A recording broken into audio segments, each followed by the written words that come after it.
ভক্তবৃন্দের চরণে আমার কোটি কোটি দণ্ডবৎ প্রণিপাত।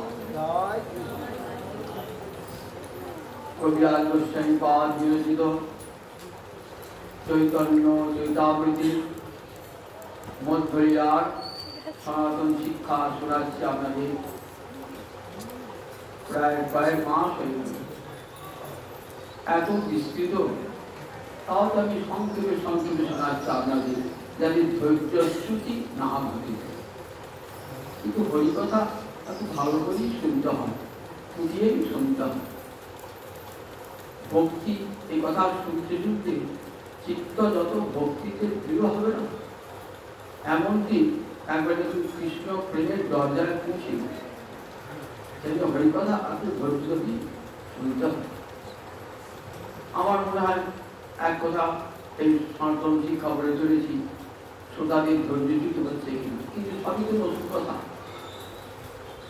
সনাতন শিক্ষা এত বৃহৎ, যেহেতু চৈতন্য চৈতন্য মধ্বরিয়া বিশাল করে সনাতন শিক্ষা, এত সংক্ষেপও বলা যায় না। আমি যত সংক্ষেপ অবিধেয় তত্ত্বের বর্ণনা করছি। সমস্ত শাস্ত্রের তিনটে প্রতিপাদ্য বিষয়, এই কথা আমাদের বারবার করেছি, আবার শোনাচ্ছি। সম্বন্ধ, অভিধেয় আর কৃষ্ণ হলেন সম্বন্ধ তত্ত্ব। কৃষ্ণ প্রাপ্তির যে উপায় তার নাম অভিধেয়, আর কৃষ্ণ প্রাপ্তির পর যে ফলটা তার নাম প্রয়োজন। এখন আমরা অভিধেয় তত্ত্ব শুনছি। মহাপ্রভু তার শিবপতি শোনাচ্ছেন তার একান্ত প্রিয়তম সনাতন গোস্বামী পাদ, যিনি চতুষ্ষণের একজন সনাতন সনন্দন সনত কুমার। এই চতুষ্ষণ কে ছিলেন?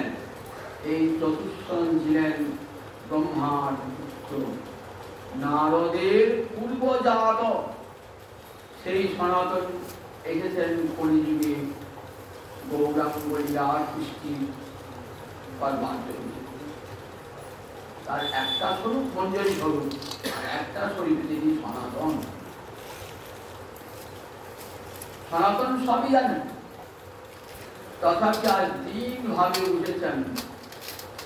দিন না হলে কখনো গুরু উপদেশ গ্রহণ করা যায় না। এটা জগৎকে শিক্ষা দান করতেন। যে যত দিন হবে না, ভক্তি মহারানীর কৃপা তার উপর তত অবস্থ। যেখানে অহংকার, ভক্তি মহারানী সে কাজ তার পাশে জানে, ধারে কাছে জানে। তাই সনাতন যার, যাকে আগে কি বলছি, গৌরেন্দ্রস্ব সভা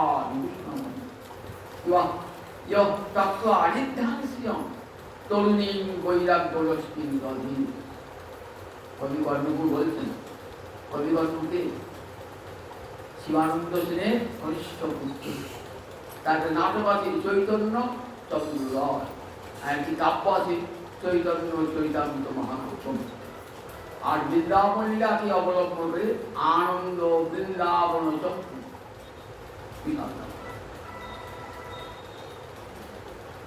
বলছেন গৌরেন্দ্রস্য সভা বিভূষণ মণি। আমি যে কথা ব্যাখ্যা করি, সেই সনাতন গোস্বামী পাদ ঋদ্ধাং শ্রিয়ম, ঋদ্ধ মানে সমস্ত শ্রী মানে তাকে পরিত্যাগ করে তরুণী বৈরাগ্য লক্ষ্মী, বৈরাগ্য লক্ষ্মীতে আশ্রয় করেছে। যতক্ষণ এই বৈরাগ্য দশা না আসে, ততক্ষণ কত অপেক্ষা থাকে, অর্থের অপেক্ষা, ধৈর্যের অপেক্ষা, আত্মীয় স্বজন অপেক্ষা। আর সনাতনের কোন অপেক্ষা নাই। আজ একবার নিরপেক্ষ মণি শান্ত, আর অপেক্ষা নেই সনাতন।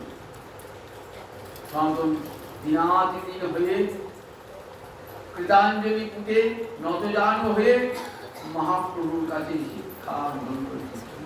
দেখাচ্ছে জগৎকে গুরুর কাছে এমনি করে শিক্ষা গ্রহণ করতে পারে। ওই সনাতন তাকে সাধন ভক্তি বলে। বলেন কৃতি সাধ্যা ভবিষ্যা সাধ্য ভাবা সাধনা নিত্য সিদ্ধস্য প্রাকৃতম। এই কথা না, তবু একবার পূর্ব স্মৃতি স্মরণ করে দিচ্ছি, কিছু সুবিধা হবে। কৃতি সাধনা বলেন সাধন ভক্তি কাকে বলে না, যেটা ইন্দ্রিয়ের দ্বারা সাধ্য তাকে বলে সাধন ভক্তি। এই গৌরাঙ্গ মধ্যে এসেছেন কান দিয়ে হরিকথা শুনবেন, তার একটা ভক্তি অঙ্গ যাজন হয়ে গেল, ভক্তি অঙ্গ যাজন হয়ে গেল। আমরা সন্তানই নাই বা হরি, কিন্তু হরিকথা শোনা সেটা তো বড় সাধন হয়ে গেল, ভক্তি অঙ্গ সাধন হয়ে গেল। আবার কাউকে বসে বলছি ভক্তি অঙ্গ শোনাচ্ছে ভক্তি কথা, সেটাও একটা সাধন হয়ে গেল। গৌরহরিকে দেখতে এসেছেন, দুটি নয়ন হয়ে গৌরহরিকে দর্শন করেছেন, সেটা একটা সাধন ভক্তি হয়ে গেল। তার দিকে কৃতি সাধনা। কিন্তু যদি সাধ্য ভাবা যদি এই দর্শন করে প্রেম উৎপাদন করতে পারে তবেই তার নাম হবে কিন্তু সাধন ভক্তি, তাই না? বলে সাধ্য ভাবা, সাধন যদি সাধ্যের দিকে অগ্রসর করা কৃষ্ণ প্রেমের দিকে, শ্রবণ কীর্তন আর স্বল্প লক্ষণ তটস্থ হইবে হয় প্রেম উপজয়, প্রেম উপজয়ে তটস্থ লক্ষণে উপজয়ে হইবে হয় নিত্য সিদ্ধস্য ভাবস্য। বললেন কৃষ্ণ প্রেমটা নিত্য সিদ্ধ, এটা উৎপন্ন হয় না। কেন উৎপন্ন হয় না? উৎপন্ন হলে তা তো বিনাশ আছে। জগতে যা কিছু উৎপন্ন হয় তার বিনাশ আছে। একটা বীজ থেকে অঙ্কুরোদ্গত হলো, গাছ হলো, তার মৃত্যু আছে। মায়ের পেট থেকে সন্তান হলো, আবার তার মৃত্যু আছে। তাই জগতে যা জন্মায় তাই মরে। দর্শন শাস্ত্রে কি বলে? যৎ উৎপদ্যতে তদ বিনাশতি। যারই উৎপত্তি আছে তার বিনাশ আছে। হরিভক্তি যদি উৎপন্ন হয়, প্রেম যদি উৎপন্ন হয়, তাহলে তার বিনাশ আছে। বলে না, প্রেমের বিনাশ নেই, কারণ সেটা নিত্য সিদ্ধ। এই প্রেম ধর্ম কোথায়? গোলকে নিত্য বা গোলকে প্রেম নিত্য প্রেম নিত্য সিদ্ধ আছে। ভগবানের তিনটে শক্তি আছে আমরা জানেন, সৎ, চিৎ, আনন্দ। এই কথা আমরা বারবার শুনেছেন তো, সৎ, চিৎ, আনন্দ। সৎ মানে সন্ধিনী শক্তি, যে শক্তি ভগবানকে ধরে রেখে গেল।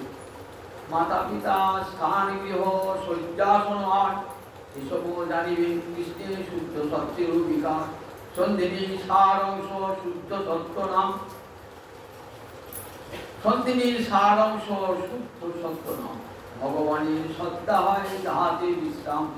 মাতা পিতা, স্থান, গৃহ, শয্যাসন এসব কৃষ্ণের শুদ্ধ সত্যের বিকাশ। তাহলে মা যশোদা, পিতা আনন্দ, বৃন্দাবন ধাম, যমুনা, গোবর্ধন, এগুলো সব কি ভগবানের সন্ধিনী শক্তির প্রকাশ। ভগবানের সন্ধিনী শক্তির প্রকাশ। চিৎ শক্তি কাকে বলে? চিৎ হল সম্বিত, মানে জ্ঞান। যা হতে ভগবান জ্ঞান, জ্ঞানটা প্রিয়, যা হতে সমস্ত বিশ্বের জ্ঞান বহির্গত হয়েছে। যস্য নিঃশ্বাসিতম বেদা, যার নিঃশ্বাস থেকে বিবেক কর্ম, সমস্ত জীবের অন্তরে যে জ্ঞান, সেটি এই ভগবানের সম্বিত শক্তি। আর একটি শক্তি আছে, নাম হ্লাদিনী শক্তি। হ্লাদিনী মানে আনন্দদায়িনী শক্তি। এই আনন্দ স্বরূপ বলি জানতে হবে, সৎ আছে, চিৎ আছে। আনন্দ আছে অথচ সত্তা নাই, চিৎ নাই, এটা হয়? আনন্দ সৎ আছে কিন্তু চিৎ আনন্দ নাও থাকতে পারে, চিৎ আছে আনন্দ নাও থাকতে পারে। কিন্তু আনন্দ থাকলে তার সৎ থাকবে, সত্তাও থাকবে, তার জ্ঞানও থাকবে। এমন কোন কথা আছে যার আনন্দ আছে তার সত্তা নাই, যার জ্ঞান নাই? আনন্দ কি উপর কি করি? তাহলে ভগবানকে সেই কি বলা হয়? আনন্দ রূপম অমৃতম, যার বিভাগ আছে। আনন্দম ব্রহ্মণে বিদ্যান ন বিভেতি দর্শন, সত্যম জ্ঞানম আনন্দম ব্রহ্ম। দেখুন, ভগবানকে সব জায়গায় আনন্দ আনন্দ আনন্দ আনন্দ বলা হয়েছে। বেদান্ত সূত্র বলছেন, দেখো ভগবান যে আনন্দ স্বরূপ, আনন্দময় ইতি ভাষা অভ্যাস, মানে এক কথা যদি বারবার বলা হয় তাহলে সেইটির গুরুত্ব কত। একটা কথা যদি বারবার বলা হয় তাকে বলে অভ্যাস, পুনরাবৃত্তি। বেদান্ত শাস্ত্রে বেদান্ত দর্শনের মধ্যে দেখো এক কথা বারবার বলা হয়েছে, ভগবানকে কতবার আনন্দমান বলা হয়েছে। ভগবান আনন্দেন জাতানি জীবন্তি আনন্দম ক্রান্তি অভিসংবিশন্তি। আনন্দ থেকে জীব এসেছে, আবার আনন্দে প্রবেশ করবে, আনন্দে দ্বারাই বেঁচে আছে। তাহলে কতবার ভগবানকে আনন্দ স্বরূপ বলা হয়েছে। এই যে আনন্দটা করতে গেলে না ভগবানের স্বরূপ শক্তি, স্বরূপ শক্তির তিনটে ভাগ বললাম। স্বরূপ শক্তি মানে যে শক্তি ভগবানের স্বরূপে থাকে, অর্থাৎ সে শক্তি জীবের নাই, কিন্তু ভগবানের সেই স্বরূপ শক্তি সব এটা বলে অন্তরঙ্গা শক্তি। যে শক্তি দিয়ে ভগবান বৃন্দাবন গুলোকে লীলা করেন সেই শক্তির নাম স্বরূপ। সেই স্বরূপ শক্তি একটা ভাগ হলো হৃদয় শক্তি, অর্থাৎ আনন্দ দায়নী শক্তি। প্রতিনিয়ত সেই হৃদয় শক্তির বৃত্তি ভগবান নিক্ষেপ করছে, কিন্তু নিক্ষেপ করলে কি হবে? সবাই তো গ্রহণ করতে পারে না। মেঘ বাড়িধারা বর্ষণ করছি, সবাই গ্রহণ করতে পারবে কি? পারবে না। গাছের উপর পড়লে গড়িয়ে চলে গেল, পর্বতের উপর গড়িয়ে চলে গেল, কিন্তু নদী নালা ঠিক ধরে ফেলল জলটা। তেমনি শ্রবণ কীর্তন করতে করতে করতে যাদের চিত্ত শুদ্ধ হয়ে গেছে তাদের হৃদয়ে এসেই দেখেছেন তো, এই যে ভগবানের কৃপা। প্রীতি সন্তান বেশ শিল্পসার কাল বলছেন সর্বানন্দাদি সাইনি কাপি বৃত্তি ভগবত পৃষ্ঠাক্ষয়া বর্ততে। যা ভগবানের চিত্তকে সর্বানন্দ, সমস্ত আনন্দ অতিশয়কে ভগবানকে দেওয়া যে শক্তি, সেই শক্তি একটা বৃত্তি, সেটা ভগবান সবসময় নিক্ষিপ্যমানা ভক্তবৃন্দের সেবক। ভক্তবৃন্দের সেবক নিক্ষিপ্যমানা, সবসময় ভক্তবৃন্দের উপর নিক্ষেপ করছেন। এইবার হৃদয়টি যে শুদ্ধ হয়ে যায় তখন এসে ওই বৃত্তিটা হৃদয়ে প্রবেশ করবে। একবার যদি প্রবেশ করে যায় তাহলে কিন্তু আর ধ্বংস হয় না, কারণ এই রাগিনী বৃত্তি ধ্বংস নয়। আসলে তো দেরি, আসার পরে কিন্তু আর কোনোদিন ধ্বংস হয় না। তাই বলেন যখন জাতরতি স্তরে সাধক পৌঁছে যায় তখন পর্যন্ত আর পতনের ভয় থাকে না। যতক্ষণ পর্যন্ত অজাগরিত অবস্থা হয়েছে সাধকের পতন হয়ে যায়। যে জাতরতি স্তরে পৌঁছে গেলেন আর সাধকের পতন হবে না, তখন হৃদয়টা প্রেমে ভরা, অনুরাগে ভরা। তখন সেই হৃদয় আর গোবিন্দ ছাড়া কাউকে চায় না। জগৎ যেদিকে দেখায় সর্বতি যাহা যাহা নেত্র করে তাহা কৃষ্ণ স্তুতি। যেদিকে আমি যেদিকে রাখি আমি কৃষ্ণময় জগৎ দেখি। প্রহ্লাদে কেমন দর্শন, কেমন কৃষ্ণ প্রেম রাম করেছেন প্রহ্লাদ। যেদিকে দেখাচ্ছেন সেদিকে কৃষ্ণ দর্শন করছেন, শত্রুকেও কৃষ্ণ দর্শন করছে। আমরা পারি শত্রুকেও কৃষ্ণ দর্শন। তাহলে অন্তরে যখন প্রেম আসে আর অন্য কিছু থাকে না, সব ভেসি বিদায় করে সব দূর করে দেয়। বলে আমি প্রেম মহারানী এসেছি, দেখেছো আর কেউ থাকতে হবে না এখানে, আমি শুদ্ধ সত্য, এখানে আর কেউ থাকতে হবে না, সব বিদায় নাও। হিংসা বিদ্বেষ কলুষতা সব কাম ক্রোধ সব বিদায় নাও। যখন হৃদয় জুড়ে ভক্ত কর ভক্তি মহারানী নিত্য কর ভক্তি হৃদয়। যতক্ষণ হৃদয়ে ভোগের বাসনা, যতক্ষণ হৃদয়ে মুক্তির বাসনা, ততক্ষণ পর্যন্ত ভক্তি মহারানী সেই হৃদয়ে ঢুকবেন না। ভক্তি মুক্তি চণ্ডালিনী পিশাচিনী যতক্ষণ হৃদয়ে নৃত্য করবেন ততক্ষণ সেই হৃদয়ে যায় না। রামদাস বাবা বলতেন সেই হৃদয়ে যায় না। শুদ্ধা শক্তি হরি ভক্তি সেই হৃদয়ে যায় না। যে হৃদয়ে ভক্তি মুক্তি পিশাচিনী আছে সেই হৃদয়ে যায় না। পতিপ্রদা রমণী যেমন যেখানে চণ্ডালী নৃত্য করছে সেখানে পতিপ্রদা রমণী শুদ্ধা সাক্ষী যাবেন, সেখানে যাবেন বলে যেখানে একমাত্র হরি ভক্তি গোবিন্দকে ভাবনার চিন্তা, অন্য কোনো ভাবনা গান, অন্তর জুড়ে কেবলমাত্র গোবিন্দ ভাবনা। ভক্তিরস্য ভজনম তদ্যামূত্র পাদি নৈরাস্যেন অমুষ্মিন কল্পনম এতদেব নিষ্কর্ম। বেদ কথা বলছেন কাকে ভক্তি বলে জানো? ভক্তিরস্য ভজন, ভজন মানে সেবা। ভক্তি মানে কি? ভক্তি একটা শুদ্ধ বস্তু নয়, হৃদয়ে ভগবানের সেবার বাসনা জাগ্রত হয়ে যায়। ভক্তি মহারানীর মহাদান। যেমন মায়ের পুত্র সেবার আপনা আপনি অন্তর শেখাতে হয় না, আপনা আপনি পুত্র সেবার লালসা জাগ্রত হয়ে যায়। সতী রমণী যেমন আপনা আপনি প্রতি সেবার বাসনা জাগ্রত হয়ে যায়, ঠিক তেমনি যাদের হৃদয়ে কৃষ্ণ ভক্তি এসেছেন না, তাদের অন্তরে কৃষ্ণ সেবার বাসনা জাগ্রত। ইহা পুত্রবাদী, ইহকালে পরকালের কোনো ধার ধারণা তারা। আমার ইহকালে আমি নরকে যাই ক্ষতি নাই, পরকালে নরকে যাই ক্ষতি নাই, আমার মন যেন সব সময় গোবিন্দ চরণে। আমার কাছে স্বর্গ নরক দুই সমান। আমি স্বর্গ নরকে ধার ধারি না, স্বর্গ নরক দুই তুচ্ছ হয়ে যাবে, দুই তুচ্ছ হয়ে যাবে। যাতে বলেছেন শুভ অশুভ দুই ধ্বংস হয়ে যাবে। তখন ভগবানকে ভালোবাসা যখন ইহামূত্র পাদি নৈরাস্য না, তাকে প্রত্যাখ্যান করি অবশ্যই কোনো কল্পনা।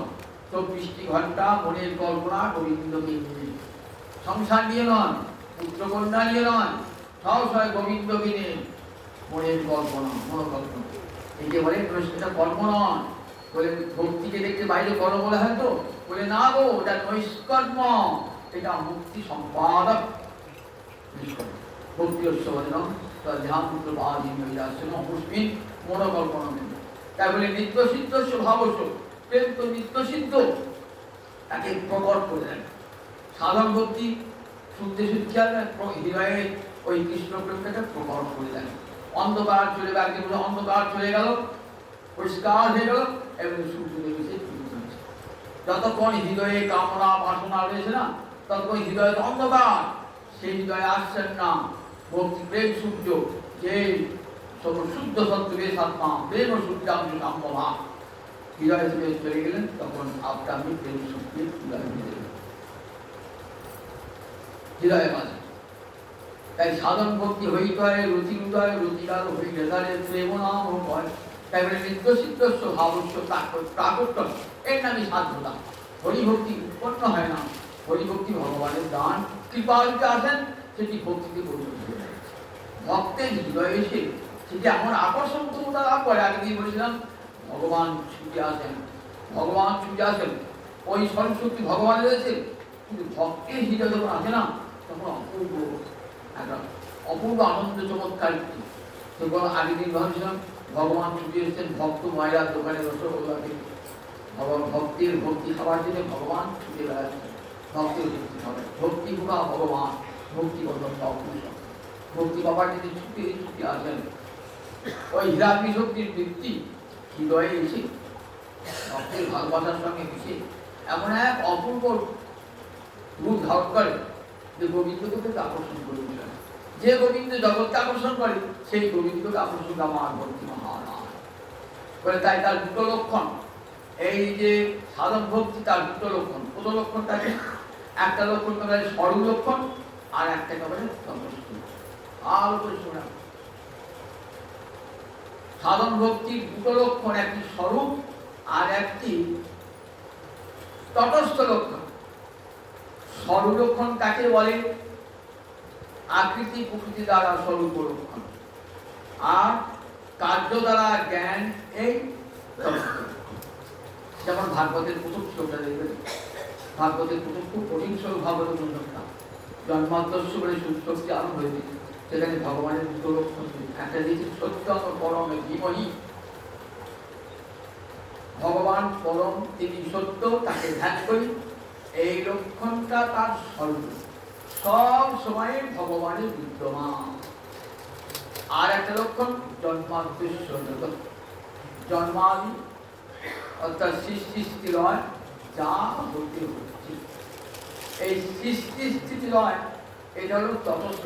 সবসময় তো সৃষ্টি স্থিতি লয় হয় না, যখন সৃষ্টি হবার পরে পর সৃষ্টি হলো, তারপর স্থিতি হলো, তারপর পরে হলো, সবসময় হয় না। তাই যেটা সবসময় হয় না, তাকে কি বলে তটস্থ লক্ষণ। আর যেটা সব সময় থাকে তাকে বলে স্মরণ লক্ষণ। তাহলে শ্রবণ কীর্তনটা সব সময় থাকবে। দেখুন, শ্রবণ কীর্তন ছাড়া কিন্তু এই সাধন ভক্তি উৎপন্ন হবে না। শ্রবণ কীর্তন সব সময়। এবং শব্দ নাম কীর্তা জাতানুরাগ চিত্ত উচ্চ। দেখবেন নবযোগিত সংবাদে যোগীন্দ্র বলছেন, পরিণাম করতে করতে করতে করতে করতে কি হয়, চিত্ত দ্রবীভূত হয়ে যায়, প্রেম এলে হৃদয় পড়ে যায়। কি করে হৃদয় বলে? বলেন, একটা কঠিন জিনিসকে যদি গলাতে হয় তাহলে তাপ দিতে হয়। লোহা কঠিন দেখছেন তো, কিন্তু লোহাকে যদি গলানো যায়, লোহাকে দেখেছেন তো, তাহলে কত আঁচ দিতে হয় সে লোহাটা গলাবার জন্য। বাবরে, এক লড়ি কয়লা ঢাললে তবে লোহাটা বলবে। তার মনে দেখেছে বিশাল উনার একেবারে বিশাল গর্ত, সেখানে ঢেলে দিচ্ছি, ইচ্ছা মতো কয়লা ঢেলে দিচ্ছি, সেখান থেকে লোহার ধরুন লোহা করে দেয়। তাহলে প্রেমের এমন তাপ, আমাদের হৃদয়টা লোহার চেয়েও কঠিন। শাস্ত্র বলেছেন যে কেমন পাথরের মতো কঠিন, বিষয় চিন্তা করে করি, কিন্তু প্রেমের এমন তাপ সেই হৃদয়টাকে গলিয়ে দেয়। দ্রুতচিত তার প্রমাণ, সাধক গোবিন্দ দর্শন করতে করতে তার চোখের জল বার হয়ে যায়। যখন হৃদয়ে বলে যায় না, তখন চোখ দিয়ে জল দুটো বেরিয়ে আসে। শ্রবণ কীর্তন হল তার স্বরূপ লক্ষণ, আর তটস্থ লক্ষণে উপজায় প্রেম। সবার প্রেম হতে পারে, নাও হতে পারে। প্রেম না হলে কি তার সাধন ভক্তি হল না। প্রেম হলে জানতে হবে তার সাধন। এই সাধন ভক্তি আবার তিনটা, বৈধি এবং রাগানুগা। বৈধি কতটা? বৈধি এবং রাগানুগা। সাধন ভক্তি দুই প্রকার। সাধন ভক্তি কাকে বলে বুঝলেন? ইন্দ্রিয়ের দ্বারা সাধ্য যে ভক্তি, তার নাম সাধন ভক্তি। এই হরিকথা শুনছেন, সাধন ভক্তি। গৌর দর্শন করছেন, সাধন ভক্তি। এই সাধন ভক্তি দুভাগে বিভক্ত, একটা বৈধিক, একটা রাগানুগা। রাগহীন জন ভজে শাস্ত্রের আজ্ঞায়। ভগবানের ভালোবাসা নাই, কিন্তু ভগবানকে ভক্তি কি দেবেন?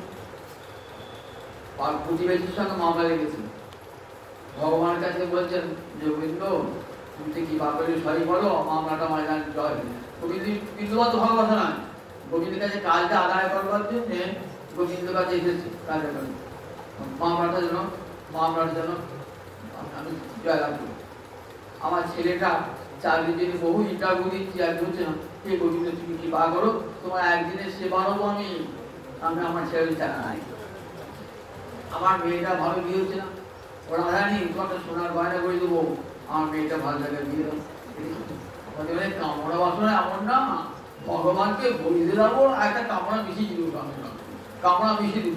আমাদের বেরিয়ে যান যেমন না, টাকা ছাড়া কিছুই বোঝে না, ঠিক সেই রকম আমরা কেমন সব সময় আছে বণিক বৃত্তি। ভগবান বড় হাত ধরেছেন, বণিক বৃত্তি ভগবানকে ভক্তি কিছু পাওয়ার আশা, যে গোবিন্দ কিছু দাও, গোবিন্দ কিছু দাও না দেবেন, তার মেয়ের বিয়ে দিয়ে দেবেন, ছেলের চাকরিও দিয়ে দেবেন, মামলার জয়রা ভক্তি চিন্তিত হয়। কিন্তু একটা জিনিস ভগবান করে দেবেন না, কি দেবেন না? প্রেম ভক্তি না দেন তবু রাখেন, এটা কোনোদিন দেবেন না। আপনি গোবিন্দকে খুব করে সেবা করলেন, বললেন ঠিক আছে যা তোর মামলা যা, তোর ছেলের চাকরি দেবেন, যে কথা মাং প্রবর্তন্তে তাং সদৈব ভজমহং। গীতাবাক্য আছে না, গীতাবাক্য মিথ্যে হবে, গীতাবাক্য মিথ্যে হয়ে যাবে। আমাকে যে যেমন ভাবে ডাকবে না, আমাকে সেই তুই যখন কামনা বাসনা পূর্তি গানটা কামনা বাসনা পূর্ণ করে দিই, এই বাবা নগদ বিধি যা।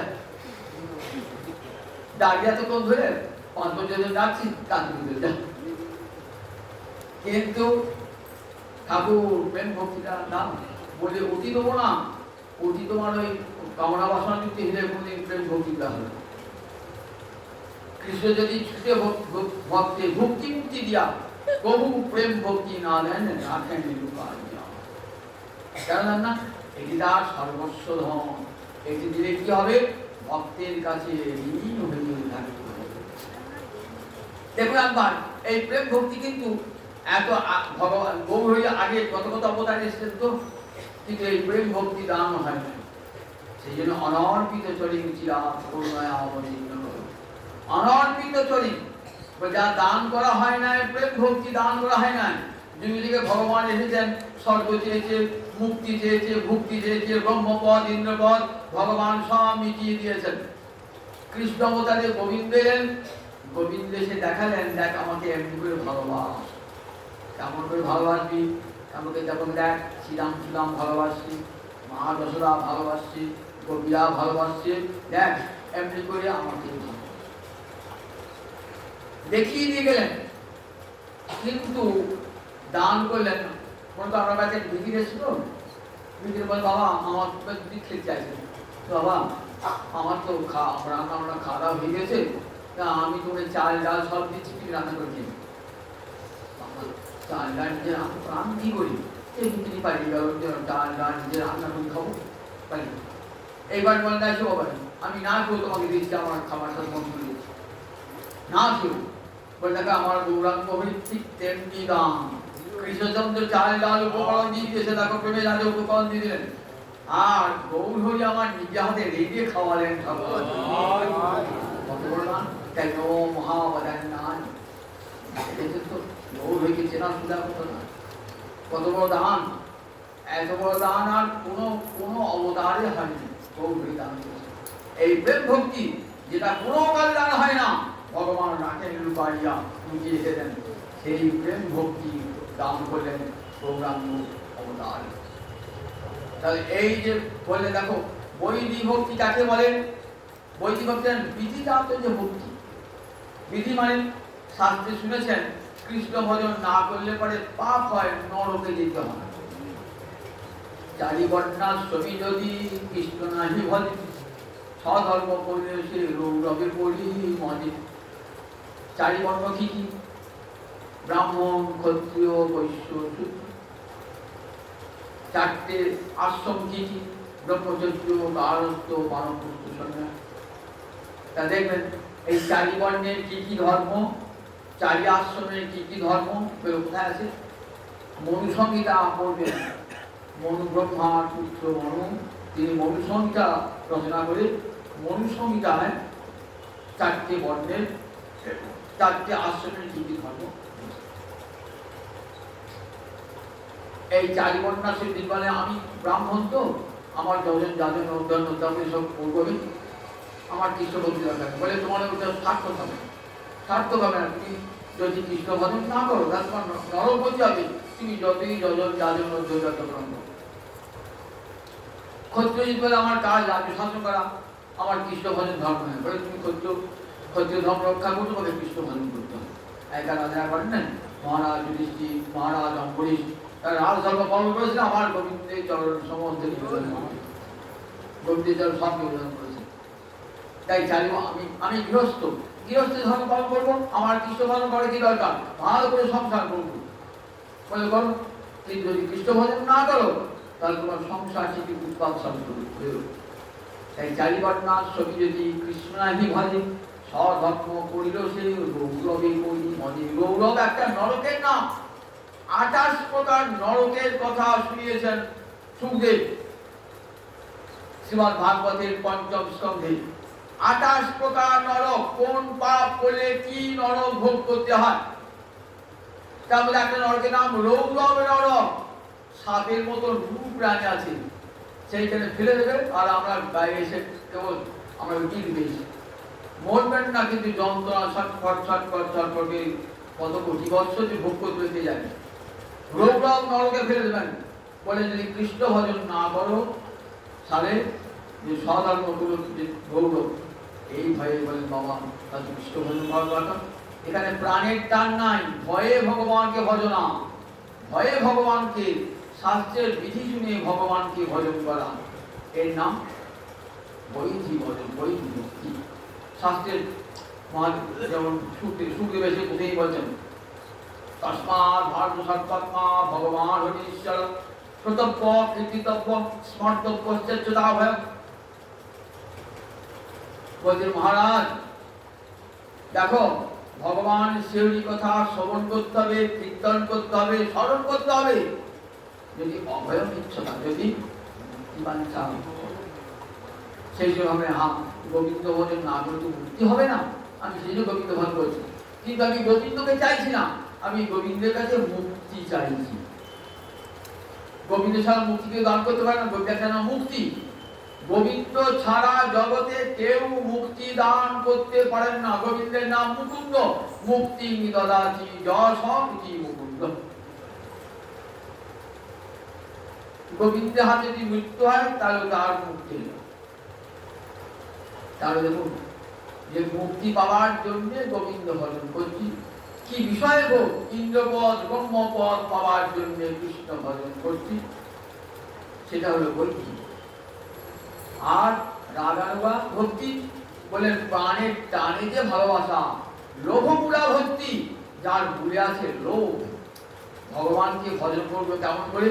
যেমন করে মা যশোদা ভজন করেছেন, যেমন করে শ্রীরাম সুরাম সখা ভালোবেসেছেন, যেমন করে পুজোরামারা গোবিন্দকে ভালোবেসেছেন, তেমনি করে ভালোবাসবে। এটার নাম রাগ ভক্তি। রাগ মানে কি? রাগ মানে ভালোবাসা। সংস্কৃতে রস ধাতু ভাঙ করতে করে রাগ। রাগ মানে ভালোবাসা, যেমন পূর্ব রাগ বলি। ভালোবাসার যে পূর্বাবস্থা থাকে বলে পূর্ব রাগ, ভালোবাসার পর থাকে বলে অনুরাগ। তাহলে রাগ মানে ভালোবাসা। তাহলে ভালোবেসে যে ভজন, তার নাম হলো রাগ ভক্তি। ভালোবেসে ভগবানকে ভালোবেসে ভজন। একটা উদাহরণ দিই, আপনি বাড়িতে রান্না করার পর জন্য একটা পাঁচক রেখেছেন। পাঁচক মানে যে রান্না করে, তা পাঁচক তারপরে 5,000 টাকা মাইনে ভালো করে রান্না করবে, সে করবে, টাকাটা লোভে সে করবে। যেমন মনে ভালোবাসা না, কিন্তু রান্নাটা করবে, কারণ আমার মাস গেলে 5,000 টাকা পাবো। সে কতক্ষণে কাজটা করি, রান্নাটা করে পালাবো চেষ্টা করে, কি বাবু ভালো লাগলো কি না লাগলো। আবার কখন করে বাবু ভালো লাগলে পরে আমার চাকরিটা থাকবে, এই জন্য টাকাটা পাবো। আর বাড়ি যখন মা রান্না করে তখন কি করে, আমার ছেলেকে এটি খেতে ভালোবাসে, সেটি খেতে ভালোবাসে, কত আদর করে ভালোবাসা দিয়ে মা রান্না করে। তাহলে মায়ের রান্না আর পাচকের রান্না কি এক হয় নাকি? তখনই এক হবে না। পাচকের রান্নায় কি আছে?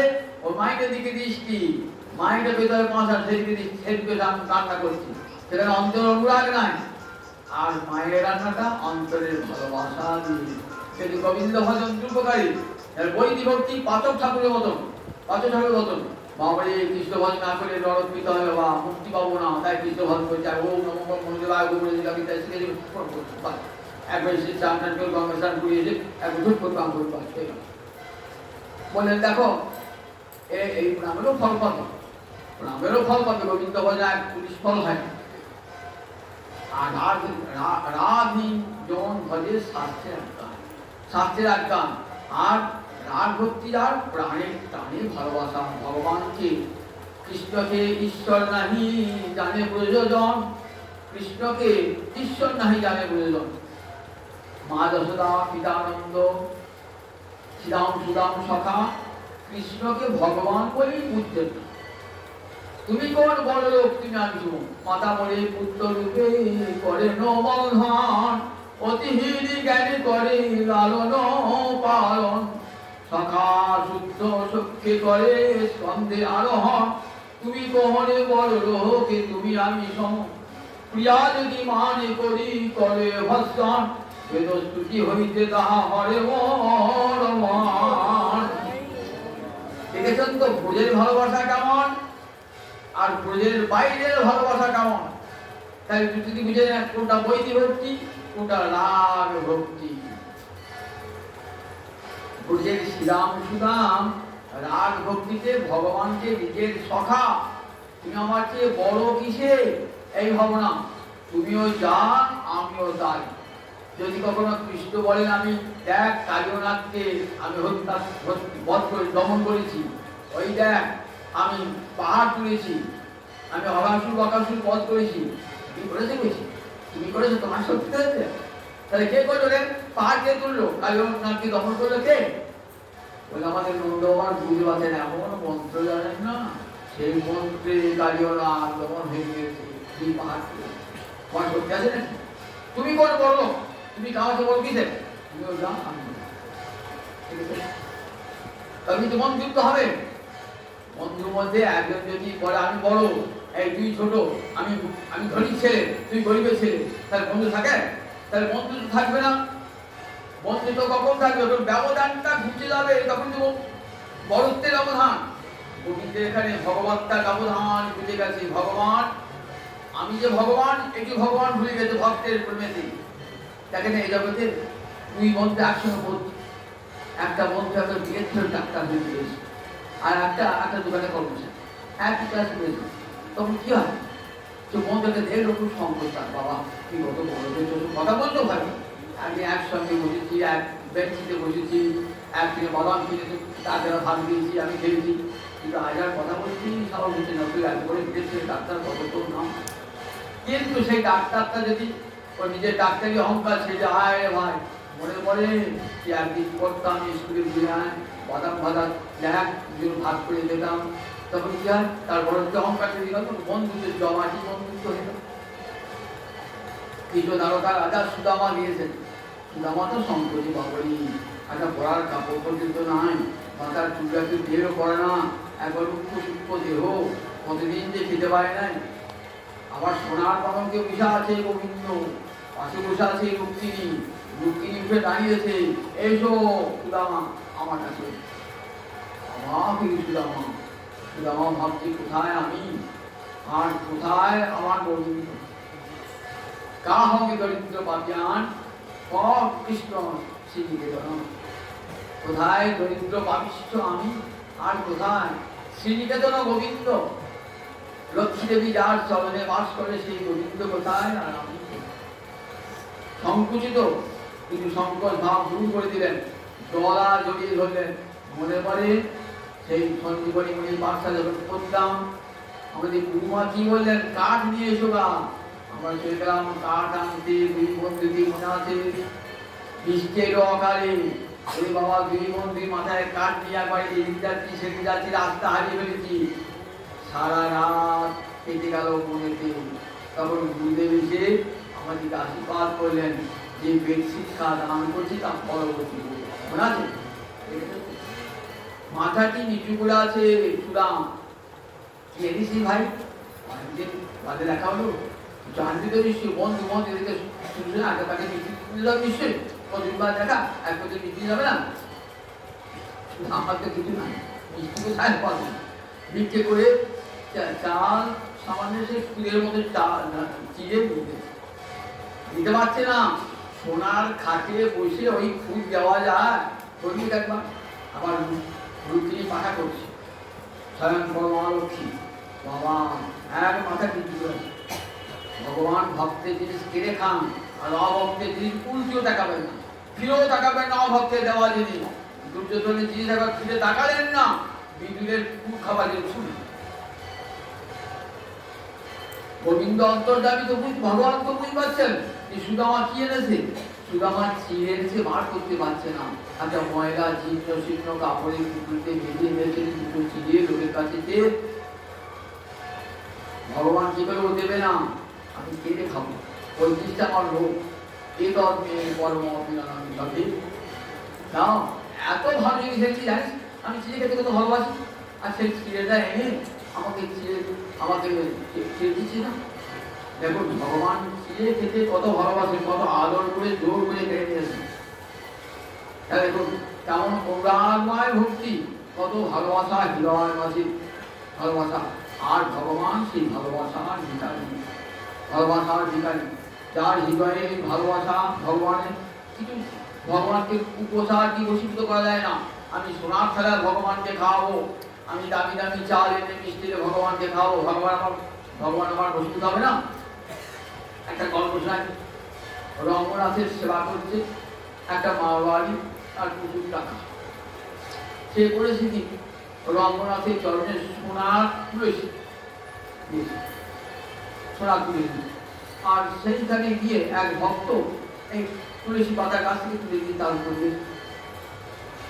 তো রাগ হয়েছে, স্পর্ধা কম নয় তো, আমার সোনার তুলসীর উপরে তুমি তুলসী পাতা দিয়ে তবে সে মাফ করবে, মার্জনা করবে।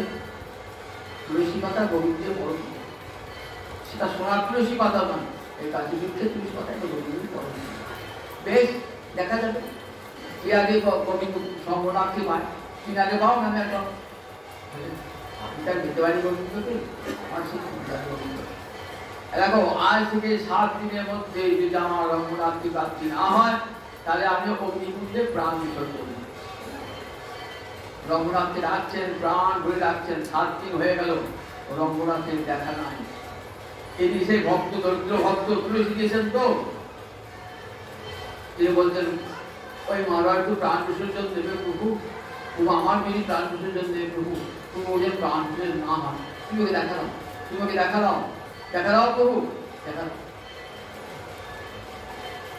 ওই হতভাগ্য দরিদ্র ভক্তটি প্রার্থনায় রঙ্গনাথ দিয়ে হাজির হয়েছে। হাজির হয়ে দেখ, তোর প্রার্থনায় আমি আসি নাই, আর তোর সোনার তুলসী পাতার লোভে আমি আসি নাই।